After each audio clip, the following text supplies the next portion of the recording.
Nouvelle édition du 12-15. Merci de nous rejoindre. Bienvenue au sommaire de l'actualité. À Ziguinchor, en Casamance, des rues vont être débaptisées. Il faut en finir avec les noms des personnalités françaises qui rappellent la période coloniale. Défend le nouveau maire de la ville, l'opposant Ousmane Sonko.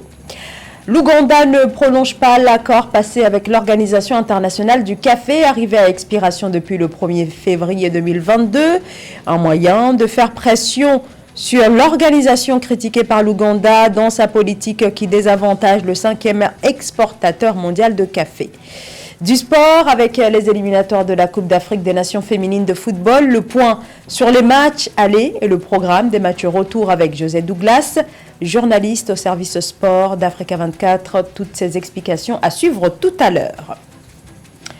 Mais tout d'abord, ces milliers de Zimbabwéens rassemblés dimanche à Harare pour une mobilisation politique en faveur de l'opposant Nelson Chamisa. Premier rassemblement depuis la création en janvier de son nouveau parti, la coalition des citoyens pour le changement. Dernier acte dans sa rupture avec le mouvement pour le changement, parti historique. Ce grand meeting de Nelson Chamisa marque le début de sa campagne en vue des élections législatives prévues en mars. Scrutin à valeur de test avant les élections générales de 2023.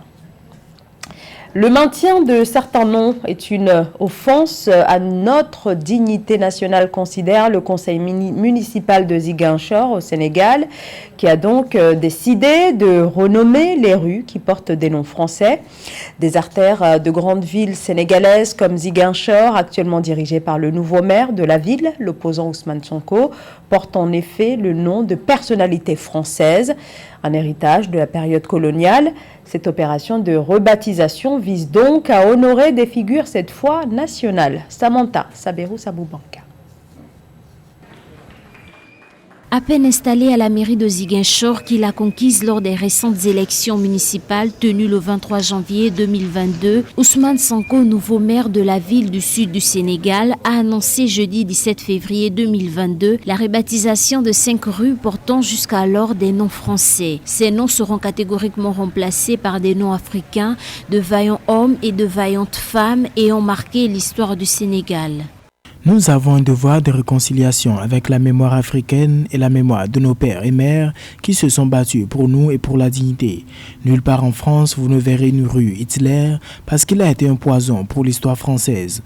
Pourquoi, chez nous au Sénégal, on doit donner le nom de tous ceux qui ont tué nos pères, les ont colonisés, forcés à la soumission et ont tué tous ceux qui bougent?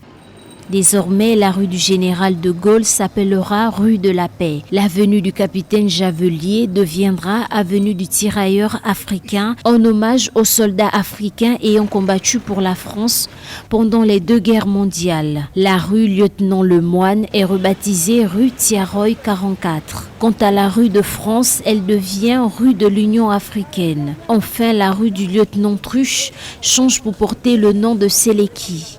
Et si on regarde un petit peu dans beaucoup de capitales africaines, on doit avoir ce genre de problème. Et je pense que les maires doivent devoir légiférer pour enlever le nom des colonisateurs. C'est symbolique, mais c'est très fort de faire partir le nom des colonisateurs, le nom des personnes qui ont eu à faire des massacres en Afrique. Ainsi, ça permettrait de permettre aux Africains de redevenir fiers de leur histoire et de découvrir même un certain nombre de personnalités, un certain nombre d'événements très positifs pour l'histoire du continent. Donc vous voyez, c'est une opération qui est très très bonne pour Sonko. Politiquement, c'est très bon et ça mange pas de pain. La rebaptisation des rues africaines, au cœur des débats depuis des décennies, sonne comme un devoir de mémoire et comme une véritable quête d'identité pour de nombreux Africains. Hommes politiques jugés anti-système, opposants farouches du régime actuel, Ousmane Sonko, figure anti-impérialiste également, a fait de la dénonciation de la France-Afrique un cheval de bataille. Les autorités parlent d'erreur, des frappes nigérianes. 7 enfants ont été tués et 5 autres blessés. Le drame est survenu vendredi dernier lors d'une frappe des forces nigérianes qui indique que l'armée visait initialement les positions, je cite, de bandits armés dans la région de Maradi, dans le sud du Niger, près de la frontière avec le Nigeria, où l'armée nigériane annonce l'ouverture d'une enquête. Et au Niger, par contre, à l'heure où nous parlons, non, toujours aucune réaction officielle de la part du gouvernement.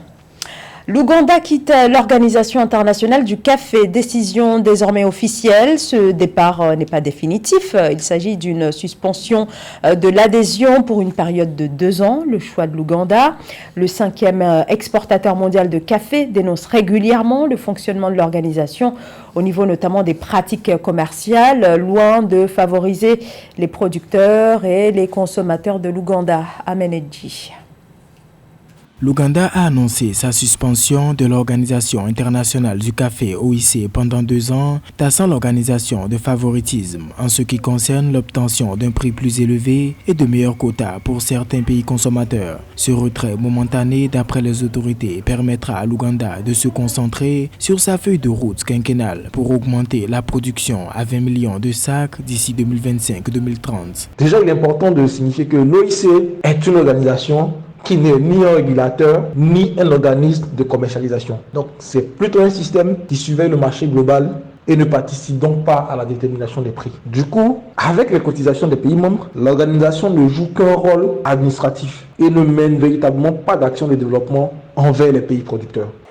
L'Ouganda commercialise son café dans le cadre de l'accord OIC de 2017 qui, selon les parties prenantes, ne favorise pas les agriculteurs et les autres acteurs. Outre la prise en compte de la valeur ajoutée, certaines des attentes de l'Ouganda touchent la question de la volatilité du prix du café, la classification des cafés à l'OIC qui ne favorise pas l'unicité du pays en tant que lieu de naissance du café Robusta ou l'Éthiopie étant l'origine de l'Arabica. Cette situation, je dirais, ne va pas impacter son économie dans la mesure où l'OIC n'a aucune intervention sur le marché. Cette inaction de l'organisation commence à la décrédibiliser auprès de plusieurs pays organisateurs. Et donc, comme les États-Unis en 2018, aujourd'hui l'Ouganda a décidé de ne pas prolonger sa signature dans le cadre du traité de 2007.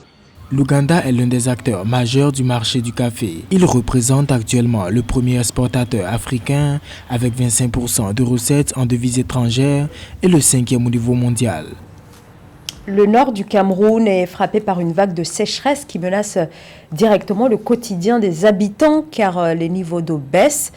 Sur le fleuve Benoué, le plus important de la région, c'est de là qu'un grand barrage hydroélectrique tire sa source d'énergie. Eh bien, on assiste à une chute importante de son débit. C'est un reportage de Roméo Tignan. Au nord du Cameroun, pénible situation pour Diengue Djokei, qui, face à la sécheresse dans sa région, n'aura pas de rendement cette année 2022 sur l'investissement d'un jardin de pastèques. J'ai tellement dépensé beaucoup, mais je n'ai même pas eu le recette de 10 000 francs.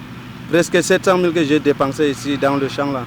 Donc je suis comme ça pour battre, pour avoir même à manger. Sinon je suis tellement dépassé. Cette technique d'irrigation pourrait lui apporter un peu de chance. L'eau qu'utilise Diengue provient de ce fleuve, la Benoué. Son débit a drastiquement chuté il y a plusieurs mois. Il y a de cela moins de 10 ans, tous ces espaces étaient recouverts d'eau en cette saison. Et actuellement, c'est le contraire, il n'y a plus d'eau et puis on voit plutôt des espèces herbacées qui poussent à la place là où les eaux se trouvent, c'est-à-dire sur le lit du fleuve. Ousmanou tient pour sa part des bétails rachetés chez des bergers. Du fait de la baisse du débit du fleuve Benoué, c'est tout un autre moyen mis en place pour nourrir le bétail, habitué autrefois à l'herbe fraîche. Bon, les bœufs que vous voyez maintenant, là, on est en train de nourrir, on achète les bœufs en boule étant chétifs. Bon, quand on achète chétif, on vient les traiter. Bon, on traite l'engraisse, ils ne sortent pas, ils ne mangent pas des herbes, mais ça fait 3 mois, on les revend. Dans les régions sahéliennes du Cameroun, l'on craint au mois de mars. Ce mois entame le début d'un semestre de grande sécheresse. Sidi Barré gère un comité de lutte contre le fléau. Ouvert au dialogue, il interpelle les autorités. À faire, c'est que quand la proposition de mettre en place un comité de gestion durable de cette ressource qu'est la Benoué. Si cette concertation voit le jour, ce sera un plus et tous les acteurs concernés pourront apporter des solutions. Le fleuve Benoué cependant fournit l'électricité à tout le septentrion du Cameroun grâce au barrage hydro de Lac d'eau dans le nord du pays. Du 2 au 23 juillet 2022, 12 équipes féminines africaines de football se donneront rendez-vous au Maroc pour la grande compétition continentale, la Coupe d'Afrique des Nations. Mais avant, il y a les éliminatoires. La manche allée du deuxième tour et dernier tour est désormais terminée. Alors, qui sont les qualifiés? Pour en parler, José Douglas, journaliste au service sport, vient de nous rejoindre. Bonjour José. Bonjour Zara. Alors, qu'en est-il donc de ces éliminatoires de la CAN? Oui, ce sont les femmes qui vont se retrouver justement pour cette phase finale. Et donc, pour l'instant, le Maroc a sa qualification parce que c'est le pays organisateur. L'Ouganda à cause du forfait du Kenya. Et puis les Camerounaises qui ont aussi un pied du côté du Maroc. Alors, voyons quelques résultats. Donc, pour ces matchs allés, dernière phase, vous l'avez dit. Burundi qui écrase Djibouti 6-1, 0-0 entre Zambie et Namibie.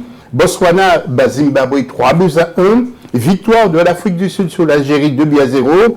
5-0 pour la Tunisie face à la Guinée équatoriale. Le Togo bat le Gabon 2-1. 8-0, mais oui, pour le Cameroun face à la Gambie. 1-0 pour le Sénégal face au Mali.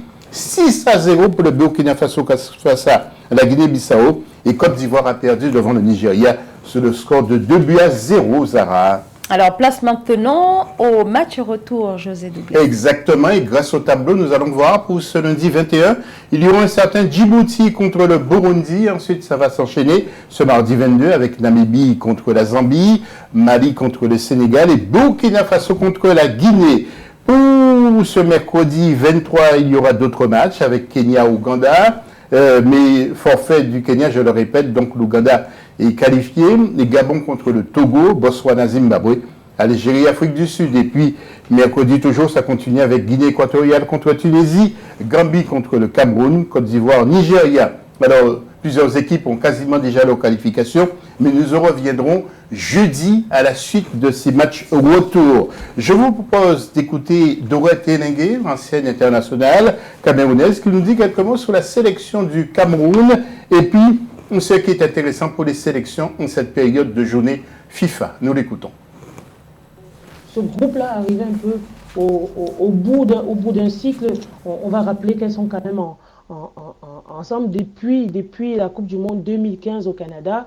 Et aujourd'hui, nous avons des jeunes lionnes très affamées qui poussent les portes de cette sélection et qui montrent de quoi elles sont capables. Donc aujourd'hui, le staff technique et l'entraîneur Gabriel Zabo a choisi de faire un maillage entre ces anciennes-là qui sont depuis quelques années en sélection et les jeunes qui arrivent. On espère que la mayonnaise va prendre. Autre chose à relever sur ces matchs de qualification, c'est le fait qu'ils sont programmés pendant des périodes FIFA, ce qui permet aux joueuses évoluant dans des championnats étrangers, des championnats européens ou asiatiques, de pouvoir permettre à leur sélection d'aspirer à une qualification, une éventuelle qualification, une première qualification pour certains pays. Voilà, Zara, vous voyez donc Africa 24 TV, nous rendons toujours honneur aux femmes. Très bien, merci beaucoup José pour ce point complet sur ces éliminatoires de la CAN féminine qui se poursuivent donc par les matchs retour. C'est bien ça. Vous avez tout dit. Parfait, merci José. La FIBA, la Fédération internationale de basketball, lance un tout nouveau programme qui s'adresse directement à la jeunesse africaine. Le programme s'articule autour de la détection de nouveaux talents et pour ce faire, des camps seront mis en place et seront encadrés par des experts de la FIBA. Samantha Saberou-Saboubanga. La Fédération internationale de basketball FIBA Afrique a récemment lancé un programme de développement de la jeunesse dénommé FIBA National Youth Camps à travers le continent. La Guinée et l'île Maurice ont été les premiers hôtes de ces camps qui se sont déroulés du 8 au 13 février 2022.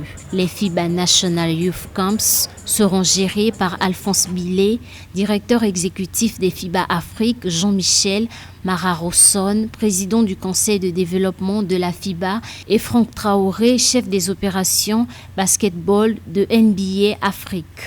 C'est une bonne chose évidemment pour le développement du basketball, mais ces fédérations nationales-là ont du mal à se structurer en elles-mêmes et on a l'impression que c'est un programme qui passe au-dessus des fédérations finalement, qui enjambe finalement ces fédérations et qui sera peut-être un peu à leur détriment et au détriment des championnats nationaux.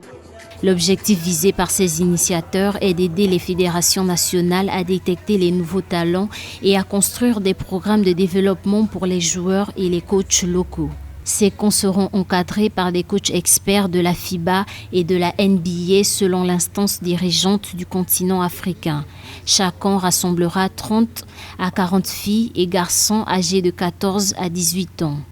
Je ne suis pas sûr que ça comble les lacunes présentes dans le milieu du basket parce que ça ne s'attaque pas à la racine des problèmes de financement, par exemple, de manque de moyens ou encore de manque d'encadrants qualifiés également dans certains pays. Après Maurice et la Guinée, l'édition 2022 des FIBA National Youth Camps se poursuivra au Mozambique du 15 au 20 février. En Ouganda du 21 au 26 février, en Algérie du 22 au 27 février et enfin au Tchad du 1er au 6 mars. 2 autres camps sont également prévus en République démocratique du Congo du 1er au 6 mars et à Madagascar du 7 au 12 mars, mais ils n'ont pas encore été confirmés définitivement. Fin de cette édition 12-15. Merci de votre fidélité. L'information continue sur Africa 24.